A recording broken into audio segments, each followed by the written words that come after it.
Before we get started, I'd like to announce the creation of a new YouTube channel called Salazar's Cars. We just made it public yesterday. Don't worry, this channel's not going anywhere. We're gonna be fixing PCs, cleaning them, building them just like we always have, and the content upload schedule will be about the same as it's always been as well. So nothing hemorrhaging on this side, but if you love cars, you love seeing them being rebuilt, we've got a rebuild Audi S5 series going right now. The first 2 episodes are already live, and I think you will enjoy them. If you love fix or flop, it's pretty much that, but yeah, way more complicated. Now, why do I have this big box here? Well, in it is a RuneScape-themed Starforge gaming PC equipped with these specs here. It's an absolute beast of a rig. It also looks super good on any desk. Even if you're not a RuneScape fan, this thing will surely impress your friends and your family members. And best of all, we're giving it away to 1 subscriber on the Salazar's Cars channel. This is our way of sort of jump-starting everything on that side of the aisle. Again, I think you'll enjoy the content, and if we can't ship you the PC because this thing weighs like 80 or 90 pounds. Then I'll send you an equivalent PayPal check or a gift card or something like that. We'll make it right for sure,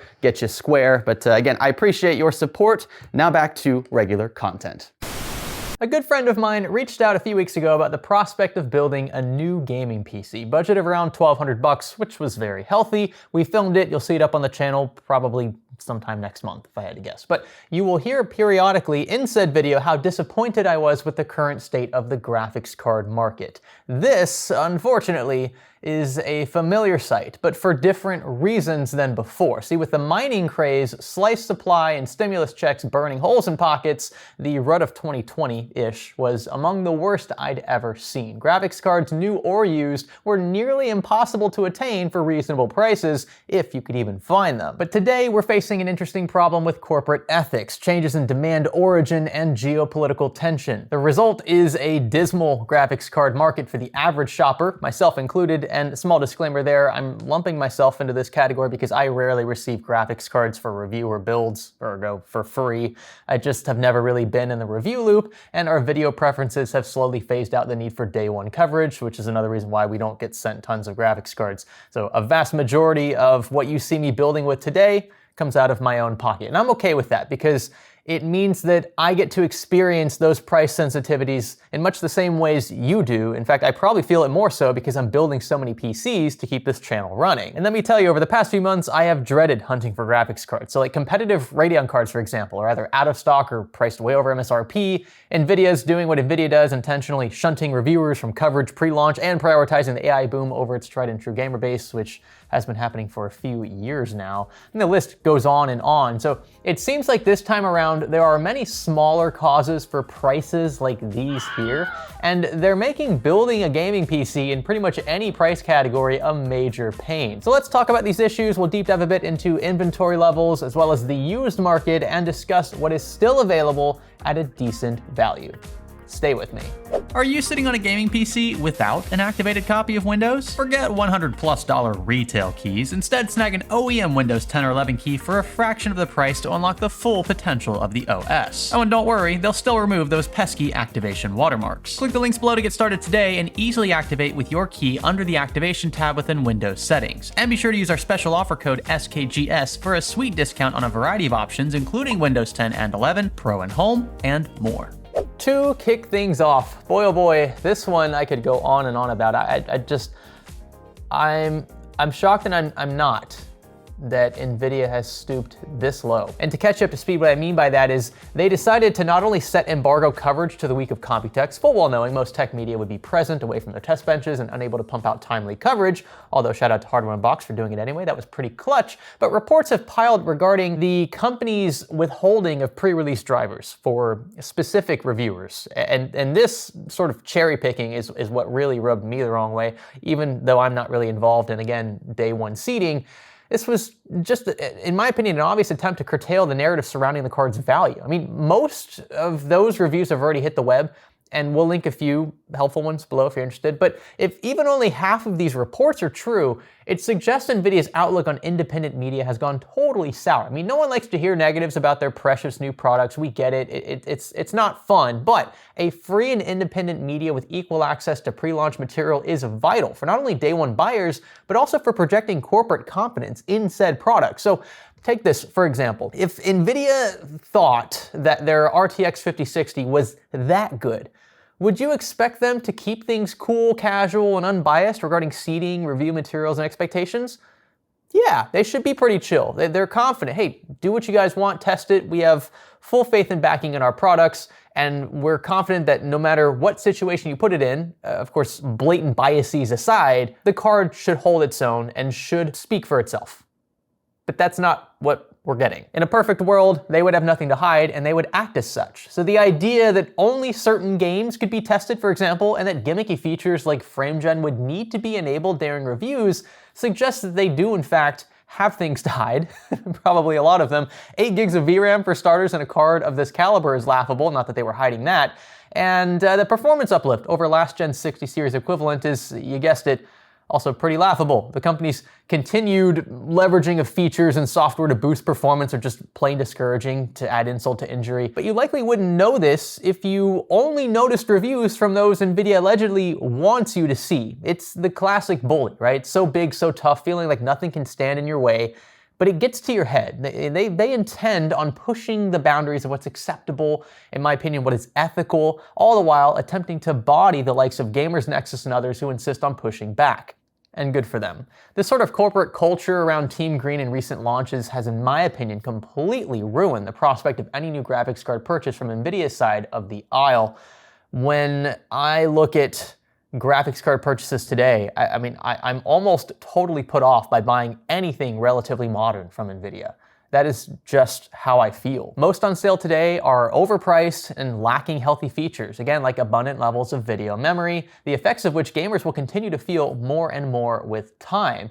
And I think it's also a testament the fact that these cards appear to be widely available. I don't think many folks are buying them because, firstly, the prices are pretty egregious even for, again, 60 series stuff. But on top of that, the add-ons, the features, the baked-in stuff that you would expect to complement such quote-unquote powerful, efficient GPUs just aren't there. I mean, AMD and Intel, for that matter, are both giving us double the VRAM for like GPUs. It doesn't make much sense apart from maybe like this sort of software ecosystem that you're buying into to opt for Team Green over Team Red at this point. Couple this with the fact that Nvidia has been prioritizing more and more as of late the AI workstation enterprise side of its business. I mean, this is clearly where the money is flowing. Just look at their books over the last few quarters, even year over year. It is an exponentially growing sector of their business model.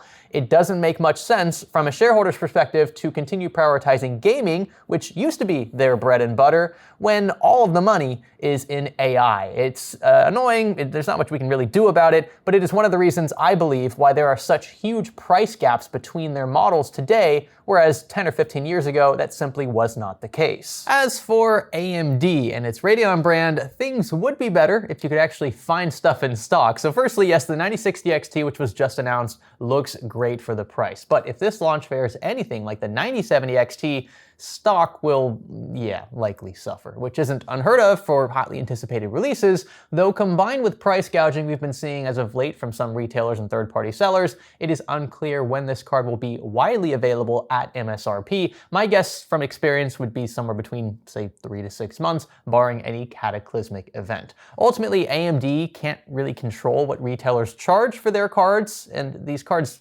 I guess, unless you're buying like a reference model, they're not even technically AMD cards anyway. They are third-party AIB, like add-in board partner models, because Radeon only produces the GPUs. And if you want to get even more technical, the GPUs themselves aren't produced by AMD, they're just designed by AMD. TSMC is the one that produces them. Folks are upset about the current state of the 9070 XT, and I get it, right? You want to buy it and you can't, but I wouldn't put that blame solely on AMD. I wouldn't even put it largely on them. Their, again, preferred manufacturer is TSMC, and these chips are reliant on essentially the same process NVIDIA uses for many of their latest offerings. So we have a matter of tightened supply, right? Pent-up demand and gamers eager for a mid to high-end card that doesn't cost $1,000. If you ask me, NVIDIA is more to blame for that than AMD is, though I can't say I'm too pleased by AMD's shift away from high-end GPUs, as this pretty much leaves a monopoly up top for NVIDIA to do as it pleases, and case in point, it's literally happening now. A bit like Intel versus AMD back in the 2010s. But as usual, patience is key if you aren't looking to spend over MSRP and have your sights set on either a 9070 or 9060 XT. Now on Intel's side of things, speaking of Intel, the B580 has actually proven to be a compelling offering for gamers targeting 1080p and 1440p. It's the card I recommend recommended 2 and built with 4, the friend I mentioned at the start of this video. And likewise, the A750 and A770 are great mid-range choices for anywhere between $200 and $300 new, even lower on the used side of things, which we'll get to in a moment. The important note here, though, is that many of the software bugs plaguing Intel's discrete lineup, which you can probably still find in like Reddit threads and stuff today, have been worked out by now. I can personally attest to this, so there's no need to sweat while shopping. A few games here and there will still struggle at times, yes, but it's not like these can't be worked out in software later, updates down the line, both on the driver's side and on the developer side. These cards largely work extraordinarily well, given their price points. It also doesn't hurt that they are widely available. You can buy them today, and well, they're equipped with healthy amounts of VRAM at decent levels of efficiency. Who doesn't like that either? So then, that all brings us to the used market, which is why I have this Excel spreadsheet open. And for this, I've decided to bring back Excel because it is packed full of data over several years. Now, much of this isn't relevant anymore, but you can click the card up top for an interesting blast from the past if you are interested. Leveraging graphics scores from 3D Mark's Time Spy database against average sale prices for varying SKUs on eBay, we can calculate values, or the score per dollar spent, for pretty much anything. I've compiled relevant models from our old charts, so cards like the GTX 1070, RTX 2080, and RX 5700 XT, and merged said values from our last data point gathered in October of 2022. Yes, it's a bit long. That's a pretty big gap in time. We weren't keeping track after that because by October 2022, the graphics card market, at least on the used side, had settled and pretty much anything used was a sweet value. That isn't really the case anymore though. I've also gone back and added cards that didn't exist in October of 2022. So the RTX 4080, for example, 7900 XT and more. And we've also recalculated current values with current pricing data from eBay and updated those average graphics scores from the Time Spy database. On the eBay side of things, we collect the 10 most recent sold listings for each GPU, ruling out any niche product or anything being sold for parts, obviously at a huge discount, or at least it should be. Average those prices together, so those 10 most recent sales, and then we round to the nearest $50 mark and divide each 3D Mark Time Spy graphics score by its respective average eBay sale price, or ESP. The quotient is this value, and the larger it is, the better it is. So today, cards like the Intel Arc A750 and Radeon RX 5600 XT are incredible values at their respective ESPs when compared to others in this chart. They are the ones you should be looking for. Among the worst are the RTX 3090, 7600 XT, which I thought was interesting, and the GTX 750 Ti, which I sort of just threw in for the lulz. It was my first graphics card and my first modern gaming PC, so just wanted to throw it in to see how far we've come. Now, a few important points here as you dive through this data. Most of the cards that have lower values are either too new to be competitive on eBay or they are too scarce. And in general, we should expect weaker cards, old or not, to be better values than their more powerful counterparts as depicted by this graph. You can see a general trend line upward as the cards get weaker, since weaker cards are often challenged by a wider range of models from opposing brands. For example, an RTX 3050, though not a great example of a fantastic value, especially when it was new, is more likely to experience competition from the likes of AMD and Intel, where plenty of SKUs from both teams are present. So cards like the 6600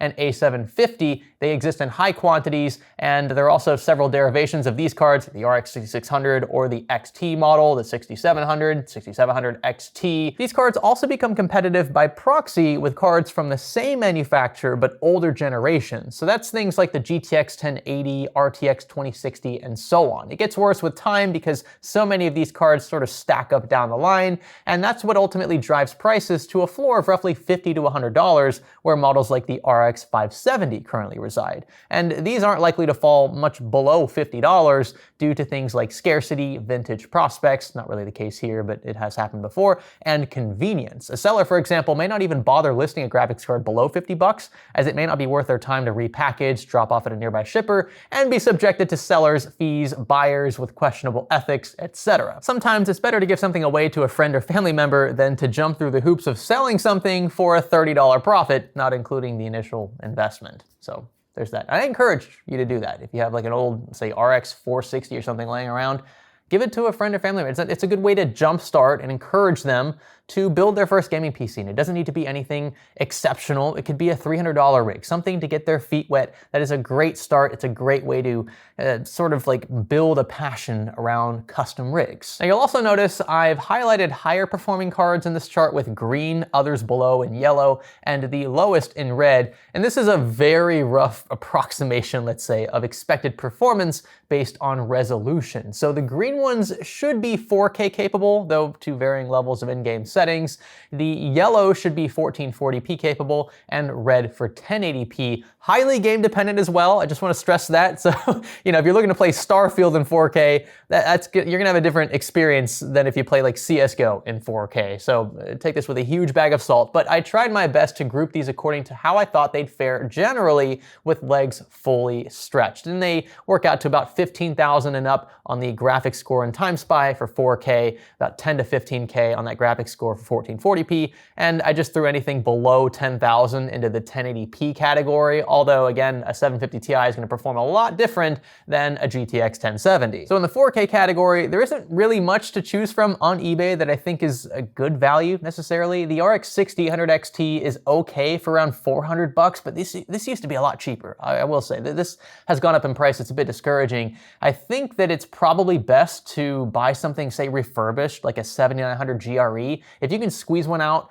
the extra $100 to $200, I mean, this card here, I think is a better deal. It ships with a warranty, it's gonna have better resale value, and it can be gotten rid of pretty quickly. On Nvidia's side, I don't really see much for you, as most 40 and 50 series cards are ridiculous right now. This 5070 from Best Buy isn't egregious, but yeah, it's not used. Firstly, it's not gonna be discounted, and it only has 12 gigs of VRAM. I mean, one of the big disappointments of the 5070 in my book. It also just, yeah, it's a bit expensive for what it is. Middle of the road 1440p though, this one's not so bad, and it's largely thanks to Intel. So the A750 is an incredible value at around $150 used today. Not sure if that'll last, but as of time of filming at least, they are moderately available at this price used. The A770 is also pretty great, and obviously more powerful than the 750, just carrying a slightly lower value thanks to a lower performance uplift than its used price would suggest. Elsewhere, the RTX 2080 doesn't seem too bad for around $200. This price has come down a decent ways, of course, from its October 2022 high, and appears to still be readily available. It can also take advantage of DLSS and CUDA acceleration if those matter to you. I can say from personal experience, if I was building like a used editing rig today and I was gonna use, let's say the Adobe suite for CUDA acceleration, the 2080 is an awesome card for that price. And you know what, I just realized I'm missing the RX 6700 XT from this chart. I'm not sure how that one slipped. I have the 6600, but the 6700 would fit nicely into the 1440p category. It is a bit overpriced for what it is, so the resulting value is not fantastic. It's gonna be a better card though than the RTX 2080. So many RX, RTX, I hate that the names are so similar. I know they do that on purpose just to spite each other, but I get all jumbled when I'm saying them back to back. So I'm gonna add that to this chart. You might not see it from this primary shot here if you're like zooming way in on the screen, but what you see up close should at least have the 6700 XT there if you are interested. Again, I've seen these priced for around $200, even slightly below $200 a few months ago. The fact that these are selling for over $200 today kind of sucks, but it's really one of the few AMD offerings I would suggest you look at if you want sort of like a mid-range used Radeon card today. Now it's time for the bread and butter. A majority of folks are still gaming in 1080p, although some of you might find that hard to believe. It is by far still the most popular gaming resolution, and the kings of the road are the RX 5600 XT with a value of roughly 76, super high, the 9-year-old GTX 1080, if you can believe it, for a mere $100 US, and the RX 570, if you're willing to squeak that far down the chain. A 570 for $50 could actually prove especially compelling for an ultra budget build, though keep a lookout for condition, as many of these were previously mined with and likely 24/7. Now, buying a mining card is not the end of the world, as we've discussed in this video or this video, whichever side of the screen the card pops up on. But yeah, do your due diligence. As long as it looks healthy, the eBay buyer protection guarantee should have you covered. If a card craps itself day one, it's very likely you'll get your money back versus, say, buying one from some random dude in a Walmart parking lot with a battery bank and portable monitor. You'll probably never see that person again if they deliberately mislead or conceal an issue by blasting said card with a heat gun, which is what you do when a card is dying. Please don't do that to somebody else. Buying online is also safer, in my opinion, if that's even an opinion. I think it's just an objective fact, but yeah, you just need to be a bit more patient with shipping. Now there's a lot we can learn from data like this, and I'll be adding to this list with time. So if you're interested in following along, I will be updating it frequently via a publicly accessible link in the video description. You can download it for yourself, modify it, trash it, or simply view it as it changes with time. The used market used to be a PC builder's paradise. You could find deals left and right on eBay, Jawa, and others. And make no mistake, deals still exist, but you'll need to look a bit harder. You may have to bid, whereas before you could just click a buy it now listing and the price was pretty solid. Most buy it now listings today are a bit of wishful thinking. It's just how it is. It sucks. There's not much we can do though.